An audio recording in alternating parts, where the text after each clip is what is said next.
تو حکم دیا میں نے، اور خلقتا پیدا کیا تو نے، نی مجھے، من النار آگ سے،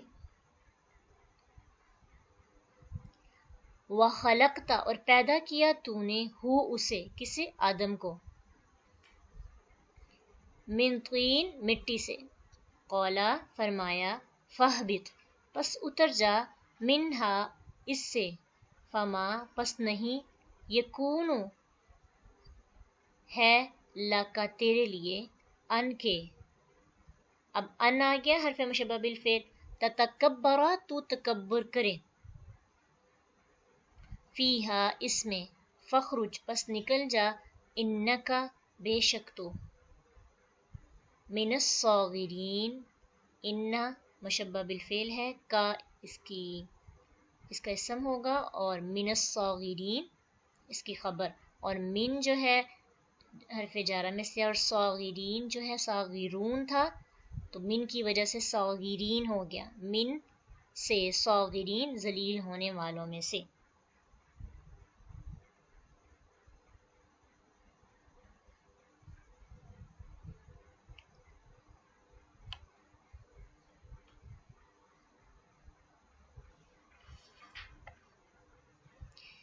تفسیر دیکھیے، ومن خفت موازینہ فاولئک الذین خسروا انفسهم بما كانوا بآیاتنا یظلمون۔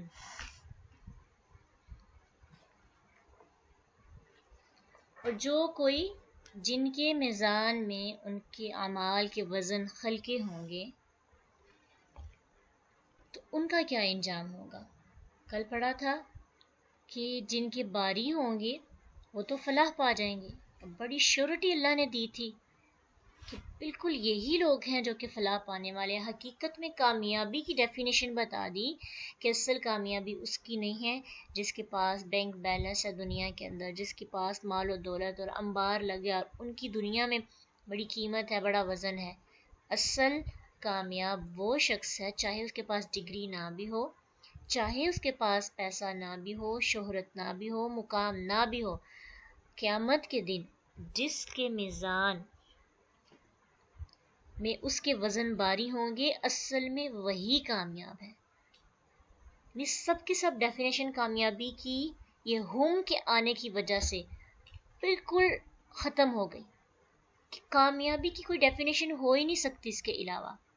ومن خفت موازینہ فاولئک الذین خسروا انفسهم، جن کے وزن ہلکے ہوں گے تو یہی لوگ ہیں جو خسارے میں ڈالے گئے، اپنے نفسوں کو جنہوں نے خسارے میں ڈال دیا، نقصان میں ڈال دیا۔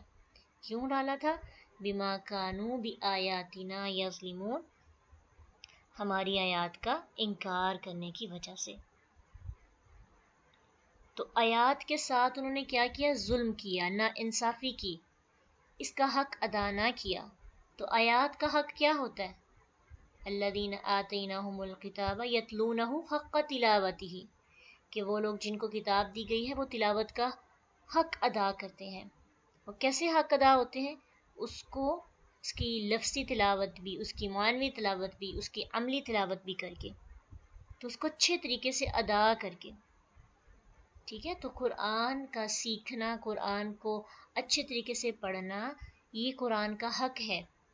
کچھ علماء اس بارے میں کہتے ہیں کہ اگر کوئی شخص نماز کے اندر قرآن کی قرات کرتا ہے اور اس کی قرات ٹھیک نہیں ہوتی، لفظ نہیں صحیح پڑھتا، اور ایسے لفظ پڑھتا جس سے حلال حرام نے بہت زیادہ تبدیلی آ جاتی، جیسے بھی ہم نے آج سیکھا کہ اگر ایک تا کی زبر کی وجہ سے پورے کا پورا سنٹینس، پوری مفہوم بدل جاتا ہے تو اس بندے کی نماز ہی نہیں ہوتی۔ کچھ لوگوں کا اپنا ایک نظریہ ہے، ٹھیک ہے؟ تو بما کانوا بآیاتنا یظلمون، وہ ہماری آیات کے ساتھ ظلم کرتے ہیں، اس طرح سے بھی، اور پھر آیات کو پڑھنا نہ، یہ بھی اس کے ساتھ ظلم ہے، ان کو ماننا نہ، پڑھ کر نہ ماننا، یہ بھی ان کے ساتھ ظلم ہے۔ ظلم کہتے ہیں کسی کے حق میں کمی کرنا، کسی کو اس کا حق نہ دینا۔ تو کام تو کیا مگر وزن نہیں ہے، تو کیوں نہیں ہے؟ کیونکہ انہوں نے کام میں کوالٹی نہیں پیدا کی۔ تو حدیث میں آتا ہے کہ بعض لوگ اہل جنت والے کام کرتے ہیں لیکن وہ جہنم والے ہوتے ہیں، حقیقت میں ہوتے دنیا میں وہ اپنی طرف سے کوشش کر رہے ہوتے ہیں کہ اس سے ہمیں جنت ملے گی، لیکن وہ ان کو ریسرچ نہیں کرتے، ان کو جانچتے نہیں، ان کی پڑتال نہیں کرتے، ان کی کمی بیشی کو تلاش نہیں کرتے، بس ایک زندگی گزارتے جا رہے ہیں اپنے نظریے میں، خود ہی کچھ اعمال لیتے ہیں اور خود ہی کہتے ہیں کہ اس کے کرنے سے جنت مل جائے گی۔ تو ان کو اپنے عملوں کو چیک کر لینا چاہیے، یہ نہ ہو کہ وہ کوشش تو کریں لیکن اندر سے ان کے اعمال کھوکھلے ہوں اور ان کا وزن ہی نہ ہو۔ تو اپنے اعمال کو، اپنے اخلاص کو چیک کرتے رہنا چاہیے کہ کام جو ہے خالصتاً اللہ تعالیٰ کے لیے ہو، اس کے ساتھ ساتھ اس کا طریقہ بھی۔ اعمال صالحہ، عمل صالح کی ڈیفینیشن ہی یہ ہوتی ہے، اس میں 2 شرطیں پائی جائیں، ایک ہے نیت اللہ کی رضا، دوسری چیز اس میں اخلاص کے ساتھ ساتھ اس کا طریقہ بھی اللہ اور اس کے رسول کے مطابق ہونا چاہیے۔ تو بعض اوقات ایسا ہوتا ہے کہ شیطان انسان سے بہت سی نیکیاں کرواتا ہے، بہت سی نیکیاں کروا کے انسان کو تھکا دیتا ہے، پھر کیا ہوتا ہے اچانک سے حملہ کرتا ہے اور پھر ایک ایسی برائی کرواتا ہے جس کی وجہ سے ان 100 نیکیوں کا بھی اجر ضائع ہو جاتا ہے۔ ٹھیک ہے، تو اس لیے اپنے اعمال کو چیک کرنا چاہیے کہ ہم نیکیوں کے ساتھ ساتھ کچھ ایسے عمل تو نہیں کر رہے جس کی وجہ سے ہمارا سارے کا سارا اجر ضائع نہ ہو جائے، سارے کے سارے پر پانی نہ پھر جائے۔ شیطان کی ایک چال ہے نا، آپ سورۃ ناس اور سورۃ فلق کی اگر تشریح پڑھیں، اس کی ٹرانسلیشن پڑھیں تو آپ کو شیطان کی وسوسوں کا پتہ چلتا ہے کہ وہ کس طرح انسان کے اندر وسوسے ڈال کر اس سے اللہ کی آیات کے ساتھ ظلم کرواتا ہے، اور پھر انسان محنت کرتا ہے، کوشش کرتا ہے۔ اس کا ایک وسوسہ یہ بھی ہے کہ انسان بڑی مشقتیں کرنے کے بعد عاجزی اختیار کرنے کی بجائے سوچنا شروع کر دیتا ہے میں نے تو بہت کام کیا، میں نے تو اس میں بڑی ایفرٹ کی، تو پھر اس کا سارے کا سارا عمل ضائع ہو جاتا ہے نا، تکبر آ جاتا ہے اس کے اندر، عاجزی ختم ہو جاتی ہے۔ ابھی انشاءاللہ اس کے نیکسٹ آیات میں ہم نے تکبر کے بارے میں پڑھنا ہے، تو یہ بھی ایک ظلم کی شکل ہے۔ تو صحابہ کرام بڑے سے بڑا عمل بھی کرتے تھے لیکن کبھی انہوں نے اپنے اعمال پر تعجب کا اظہار نہیں کیا تھا کہ ہم ہی ایسا کریں، ہر بار ہم ہی جھکیں اور ہر بار ہم ہی عاجزی اختیار کریں۔ ٹھیک ہے، تو یہ ہر بار جو ہے یہ معنی نہیں رکھتا، نیت ہونی چاہیے کہ ہم اللہ کے لیے کر رہے ہیں، ہماری وجہ سے کسی کو کوئی نقصان نہ پہنچے، تو کسی کے ساتھ ظلم نہ ہو، اللہ کی آیات کے ساتھ ظلم نہ ہو۔ اچھا، کسی کے ساتھ ظلم، اللہ کی آیات کے ساتھ ظلم کیسے؟ کیونکہ اللہ کی آیات ہمیں حکم دیتی ہیں کہ فلاں کے ساتھ ایسا سلوک ہو، فلاں کے ساتھ ایسا ہو، تو جب ہم سامنے والے کے ساتھ اچھا سلوک نہیں کرتے تو گویا کہ ہم اللہ کے حکم کا انکار کرتے ہیں، اللہ کی آیات کے ساتھ ہی ظلم کرتے ہیں، جو کہ اچھا عمل نہیں ہے۔ اس بات کو یاد کروانا مقصد ہے کہ اللہ نے تمہارے لیے زمین میں ٹھکانہ بنایا، تمہیں اس میں رہنے کے لیے زندگی کا ہر سامان مہیا کیا، اب تمہارا کیا کام بنتا ہے کہ تم اللہ کا شکر ادا کرو۔ تو انسان جو ہے اللہ تعالیٰ کا شکر نہیں ادا کرتا۔ اللہ تعالیٰ قرآن میں فرماتے ہیں نا کہ اگر تم اپنے ارد گرد نعمتوں کو گننا چاہو نا تو تم گن نہ سکو، اتنی نعمتیں اللہ تعالیٰ نے انسان کو دی ہیں، تو انسان اتنا ہی کم شکر ادا کرتا ہے۔ کبھی ہم نے کسی فروٹ کو دیکھ کر شکر ادا کیے؟ ہم کھاتے ہیں، اس کو انجوائے کرتے ہیں۔ اب دیکھیے، فروٹ اکیلا شکر کی وجہ نہیں ہے، اس کو کھانا شکر کی وجہ ہے، اس کا ٹیسٹ ہمیں فیل ہو یہ بھی شکر کی وجہ ہے، اس فروٹ کا ہمارے جسم کے اندر جا کر ہضم ہو جانا یہ بھی شکر ہے، اس کا خارج ہونا یہ بھی اللہ کا شکر ہے، وہ ویسٹ بن کر باہر نکل جاتا ہے، یہ بھی اللہ کی بہت بڑی نعمت ہے۔ آپ وہ سوچیں، آپ کچھ کھاتے ہیں، آپ کو اس کا ٹیسٹ نہیں آتا، جب ٹیسٹ نہیں آتا تو پھر کھانے کو دل بھی نہیں کرتا، جب نہیں کھاتے تو پھر زندگی میں کیسے نہ تو آپ کی عبادت سکون سے ہوتی ہے نہ باقی کام آپ کر سکتے ہیں۔ پھر ایک دوسری مثال لے لیں، اگر ہم کھا لیں تو اندر ہضم ہی نہ ہو، وہ ویسے کہ ویسا ہی جو ہم چباتے ہیں ہمارے دانتوں کے ذریعے وہ نہ چبائیں. جب ہمارے دانت نہ ہوں، اگر ہمیں یہ چیز عطا نہ کی گئی ہو تو ہم گلے سے وہ چیز اتار ہی کیسے سکتے ہیں؟ اندر مشینری نہ ہو اسے پیسنے والی، اور پھر اس کے ساتھ ساتھ اس کو ڈائجیشن سسٹم اچھا نہ ہو، تو کیسی کیسی پرابلمس کا سامنا کرنا پڑتا ہے. کتنے لاکھوں لگانے پڑتے ہیں ایک چھوٹی سی پرابلم کو ٹھیک کرنے کے لیے. اور اگر کھانا باہر ہی نہ آئے تو ہم کیسے زندگی گزار سکتے ہیں؟ تو ایک چھوٹی سی ایک کھجور کو لے لیں، اس کے کھانے سے، اس کے پکنے سے، اس کے بیج سے ہمارے زبان تک ٹیسٹ آنے اور پھر اندر ہضم ہونے، پھر اسے طاقت پہنچنے، پھر اس کا ویسٹ باہر آنے تک کتنی ہر سٹیپ پہ اللہ کا شکر ہے. لیکن ہم نے تو نہیں کبھی کیا نا. قلیلا ما تشکرون. تو اللہ سبحانہ تعالیٰ اسی لیے قرآن میں فرماتے ہیں لئن شکرتم لازیدنکم، اگر تم اللہ کا شکر ادا کرو گے تو اللہ تعالیٰ تمہیں اور زیادہ دے گا. تو اور زیادہ دینے سے مراد پتہ کیا چیز ہوتی ہے؟ ہم سمجھتے ہیں شاید کوانٹٹی ہی بڑھ جاتی ہے. ہم تو بڑا شکر ادا کرتے ہیں لیکن ہماری چیزیں تو نہیں بڑھ رہی. شکر ادا کرنے سے چیزوں کی کوالٹی جو بڑھتی ہے نا، وہ کوانٹٹی سے بھی زیادہ ہمارے لیے ضروری ہے. آپ پاس بڑی چیزیں لیکن برکتیں ہی نہیں ہیں، آپ انجوائے نہیں کر پا رہے، ٹیسٹ لیس ہے سب کچھ، آپ کو ٹیسٹ نہیں آتا، آپ اس کا مزہ نہیں لے پا رہے، تو ایسی نعمت کا کیا فائدہ جو آپ کو مزہ ہی نہ دے. تو اس لیے اللہ کا شکر ادا کرنا چاہیے ہر چیز پہ، ہر سٹیپ پہ. کوئی محرومی بھی ہے نا ہماری زندگی کے اندر، تو اس محرومی کو پس پوچھ ڈال کے دیکھیں. اللہ نے اس کی ایک محرومی رکھی ہے نا تو کتنا کچھ دیا ہے، کتنی نعمتیں دی ہیں. انسان کی زندگی میں دکھ تکلیف اور محرومیاں نہ آئے تو انسان کی زندگی بیلنس نہیں رہتی، انسان کی زندگی میں توازن نہیں رہتا، انسان اللہ کے سامنے جا کے جھک ہی نہیں پاتا. تو کسی ایک نعمت کی محرومی کی وجہ سے باقی نعمتوں کی برکتوں کو اور ان کے فضل کو نہیں بولنا چاہیے.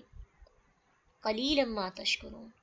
اتنا کچھ اللہ کا استعمال کرتے ہیں بغیر کسی چارج کے، بغیر کسی فیس کے، لیکن پھر بھی شکر ادا نہیں کرتے. شکر کیسے ادا کریں؟ شکر صرف زبان سے شکر ادا نہیں کیا جاتا. آپ کو پتہ ہے شکر کی جو سب سے اعلیٰ ظرفی والی جو صورت ہوتی ہے نا، وہ یہ ہے کہ انسان اس وقت بھی شکر ادا کرے جس وقت اس کی آنکھیں نم ہو جاتی ہیں تکلیف اور درد کی وجہ سے، اور وہ کہتے ہیں اللہ ایک چھوٹی سی تکلیف تو نے دی نا، مجھے کتنا کچھ تم نے عطا کیا، اس چھوٹی سی تکلیف میرے اتنی زیادہ نعمتوں کے سامنے تو کچھ بھی نہیں ہے. میں ان نعمتوں کی وجہ سے جو صبر کرتے ہیں ہم تکلیف پر، دراصل وہ شکر کی وجہ سے کیا جاتا ہے. کیوں؟ جب ایک انسان کو پتہ ہوتا ہے میرے پاس اتنا کچھ ہے تو پھر وہ خاموش ہو جاتا ہے، وہ تکلیف کو اپنی زندگی کا روگ نہیں بناتا. تو زندگی میں مشقتیں، مصیبتیں، چیزیں ایسی آتی رہتی ہیں. کوئی نہ ایک انسان کی، قرآن میں آتا ہے نا، انسان کی ایک سال کے اندر 2 یا 1 آزمائش ضرور آتی ہے، تو اس سے زیادہ بھی آ جاتی ہیں. یہ لمبی آزمائشیں ہوتی ہیں، کوئی نہ کوئی ایسی آفت مصیبت. تو ہمیں اس وقت بھی اپنی زندگی میں موجود نعمتوں کو دیکھنا چاہیے. کچھ بھی نہیں ارد گرد، تو اپنے جسم اور جو کھا رہے ہیں، جو پی رہے ہیں، اس پہ ہی دیکھیں.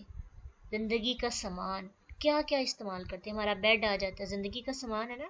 کتنے نرم و نازک بستر پہ سوتے ہیں. کھجور کے پتوں پہ سونا پڑے نا تو کیا ہماری حالت ہو جائے، لیکن اس وقت لوگ سوتے تھے. ہمارے کمرے میں پنکھا چلتا ہے، ہوا آ رہی ہے ہمارے پاس، یہ زندگی کا سامان ہے. ہم جس ڈیوائس سے قرآن کو سنتے ہیں، سیکھتے ہیں، وہ زندگی کا سامان ہے. جس پین سے لکھ رہے ہیں وہ بھی تو سامان ہے نا زندگی کا. اب خود سوچیں، پہلے وقتوں میں بار بار انک لگا کر اس کو یوز کرنا پڑتا تھا. اب ہمیں کتنی اچھی اس کی ہم تک جو چیز پہنچی، کتنی آسانی سے ہم لکھ سکتے ہیں. ہماری کاپی ہماری زندگی کا سامان ہے. ایک ایک چیز جو ہمارے پاس موجود ہے وہ سب کیا ہے؟ معائش. تو قلیلا ما تشکرون. بنتا ہے نا شکر. عملی شکر بھی سب سے پہلے تو لسانی شکر ہونا چاہیے. محسوس کریں الحمدللہ کہتے ہیں تو فیلنگز بھی آنی چاہیے کہ واقعی اللہ کا شکر ہے. اور سب سے بہترین شکر کی شکل یہ ہے کہ انسان اپنے اعمال کے ذریعے شکر ادا کرے, اپنے رویے کے ذریعے شکر ادا کرے. جو یہ مایوسی نہیں نہ ہوتی, اگر آپ مایوس نہیں ہوتے, آپ کو امید بہت زیادہ ہے, یہ بھی ایک شکر ہی ہے. جو اپنے پاسٹ کی نعمتوں پر شکر ادا کرتا ہے اس کو ہی فیوچر میں اللہ تعالیٰ سے امید ہوتی ہے. اور جو مایوس رہتا ہے, شکر ادا نہیں کرتا, جس کو پتہ ہے, جو اللہ تعالیٰ کی نعمتوں کو گنتا ہی نہیں ہے, تو پھر وہ زندگی میں مایوس بھی ہو جاتا ہے. تو شکر ایک بہت وسیع اور گہرا چیپٹر ہے. اس کو اگر آپ سوچیں تو اگر انسان ایک شکر لفظ 3 حرفوں کا روٹ ورڈ ہے شین کاف را, اس کو پکڑ لینا تو انسان کی زندگی کے جتنی بھی مایوسی, دکھ, تکلیف, مصیبت, بیماری, ہر چیز جو ہے وہ بالکل فکس ہو جاتی ہے. کیونکہ انسان بیمار تب زیادہ ہوتا ہے جب اس کا ذہن بیمار ہو جاتا ہے. تو شکر انسان کے ذہن کو مینٹلی طور پر انسان کو فریش رکھتا ہے, انسان کے دل کو مطمئن رکھتا ہے. تو اب دیکھیں وزن کے بعد, میزان کے بعد فوراً سے شکر کا ذکر کیوں آیا ہے؟ کیونکہ انسان اپنے اعمال کو ہلکا کیسے کرتا ہے؟ نہ شکری کر کے کرتا ہے نا. انسان اللہ تعالیٰ سے شکوہ کرتا ہے, نا امید ہو جاتا ہے, مایوسی کا شکار ہو جاتا ہے, پھر نیک عمل نہیں کرتا, اس کی عبادات ڈسٹرب ہو جاتی ہیں, متنفر ہونے لگتا ہے, لوگوں کے ساتھ بظاہر ٹھیک ہوتے ہیں, اندر سے متنفر ہوتا ہے کہ ہمیں پتہ ہے لوگ ہمارے ساتھ ٹھیک نہیں ہیں, ہم نے بھی ان کے ساتھ ایسا کرنا ہے. کتنی ایسی چیزیں ہیں جو ناشکری کی وجہ سے انسان کی عادتوں اور عبادتوں میں آ جاتی ہیں. انسان کو اپنی زندگی کی نعمتوں کو تلاش کرنا چاہیے اور پھر انسان کو اس پہ شکر بھی ادا کرنا چاہیے. تو اب اگلی آیت میں جو چیپٹر شروع ہوگا نا, وہ شیطان کے حسد اور انسان کو اللہ تعالیٰ کی نعمتوں سے محروم رکھنے کی جدوجہد کا ذکر ہے. تو ایک تمہید ہے, وَلَقَدْ خَلَقْنَاكُمْ ثُمَّ صَوَّرْنَاكُمْ, البتہ تحقیق پیدا کیا ہم نے تمہیں, پھر تمہاری صورت بنائی. اب پیدا کرنے میں اور صورت بنانے میں دونوں میں کیا فرق ہے, اس کو تھوڑا سا سمجھنا ہے. خالقہ کا اصل جو مطلب ہے یہ ہے کہ جس چیز کا وجود نہ ہو اس کا صحیح خاکہ بنانا اور پھر اس کو وجود میں لانا, یہ ہے خالقہ کا مطلب. تو اس معنی میں خالق صرف کون ہے؟ اللہ تعالیٰ. صرف اللہ ایسے کر سکتا ہے اور کوئی انسان ایسے نہیں کر سکتا. ہاں لوگ کر سکتے ہیں, اللہ کی بنائی ہوئی چیزوں کو استعمال کر کے خاکہ تیار کر سکتے ہیں, لوگ اس کو بھی خالقہ کہیں گے, لیکن وہ بیسکلی اللہ تعالیٰ نے چیزیں. اب اگر آپ پیج پہ خاکہ بنا رہے ہیں تو پیج تو آپ کا نہیں ہے نا, آپ اپنے ذہن کو استعمال کر رہے ہیں, ذہن بھی آپ کا نہیں ہے, آپ کو اللہ تعالیٰ نے عطا کی ہے. تو خالقہ ایسی چیز کو وجود میں لانا جس کا کوئی پہلے وجود ہی نہ ہو, اس کا خاکہ بنانا. پھر اس کے بعد خاکہ بنانے کے بعد پھر اس کو تصویر بنانا. یہ پیدائش کے 3 مرحلے ہوتے ہیں, جیسے کہ سورۃ حشر آیت 24 میں آتا ہے, وَاللَّهُ الْخَالِقُ الْبَارِئُ الْمُصَوِّرُ. تو فرسٹ سٹیپ ہے خالقہ, بارہ, پھر بارہ, پھر سوارہ, تصویر. پہلے خاکہ بنانا, پھر بارہ, انوینٹر کو بھی کہتے ہیں, اور پھر موجد جس کو ایجاد کرنا, اور پھر تصویر, اس کی پراپر شیپ بنانا.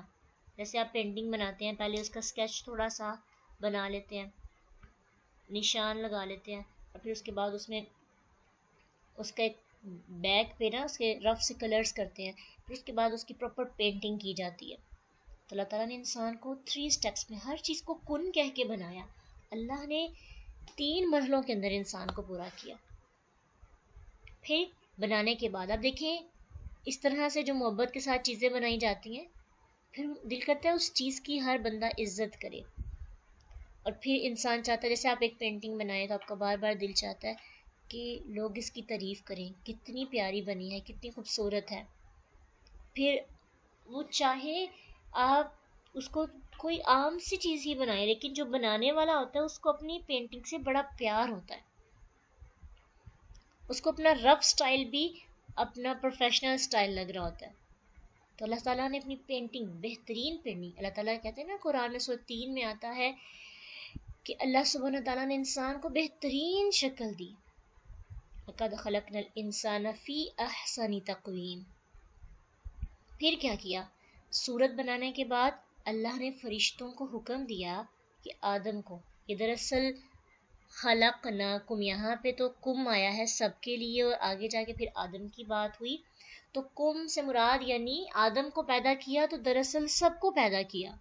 آدم سے ہی پیدائش کا سلسلہ شروع ہوا تھا نا، اس لیے کم سب کے لیے استعمال ہو. پھر آدم کی بات ہوئی تو آدم کو سجدہ کرو، فرشتوں کو کہا آدم کو سجدہ کرو، تو فرشتوں نے آدم علیہ السلام کو سجدہ کر دیا. یہ سجدہ کون سا تھا؟ اس سجدے سے مراد تعظیمی سجدہ ہے، عزت کے لیے، یعنی پروٹوکول دیا جا رہا تھا آدم علیہ السلام کو. جیسے آپ سلوٹ کرتے ہیں نا کسی کو احترام کے طور پر، ویسے ہی اللہ سبحانہ تعالیٰ نے فرشتوں کو حکم دیا کہ آدم علیہ السلام کو سجدہ کریں. سب فرشتوں نے سجدہ کیا، فسجدو انہوں نے سجدہ کیا، الا ابلیس سوائے ابلیس کے. ابلیس نے سجدہ نہیں کیا، ابلیس نے سجدہ کرنے سے انکار کر دیا.